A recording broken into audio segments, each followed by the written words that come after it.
आदरणीय ह्या राज्याचे गृहमंत्री अथवा मुख्यमंत्री वारंवार तिन्ही तक्रार करून सुद्धा महिलांना संरक्षण देण्यापेक्षा महिला खासदारांवर खालच्या पातळीला जाऊन टीका करण्यातच वेळ वाया घालवतात। पण जेव्हा महिलांना संरक्षण देण्याची वेळ येते तेव्हा मात्र मुख्यमंत्री आणि गृहमंत्री हे हात वर करतात, ज्याच्यामुळे त्यांनी महाराष्ट्राच्या संस्कृतीची पातळी एकदम खालच्या लेवलला आणली आहे।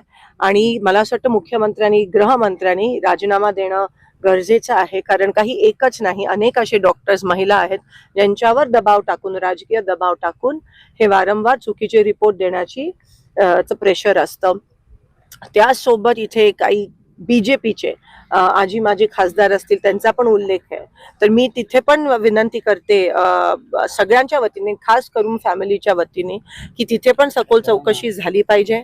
सीडीआरच नाही, कारण का राजकीय नेते तर पीएना सारखे फोन करत असतात, पण सीडीआरच नाही, लोकेशन घेऊन, कारण का असं नाही हो की एकाची चूक लपवण्यासाठी किंवा पुरावे दाबून टाकण्यासाठी दुसरं काहीतरी वळण ह्या केसला येऊ, दुसऱ्याची बळी जाईल।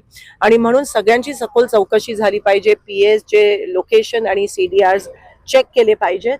आणि ह्याच्या मागे जे तुम्हाला दिसतंय तसं तेवढं नाही आहे, पण ह्या केसला खूप प्रचंड मोठे प्रमाणात अँगल आहे, धागेदोरे खूप आहेत आणि ते सगळे तपासले पाहिजेत।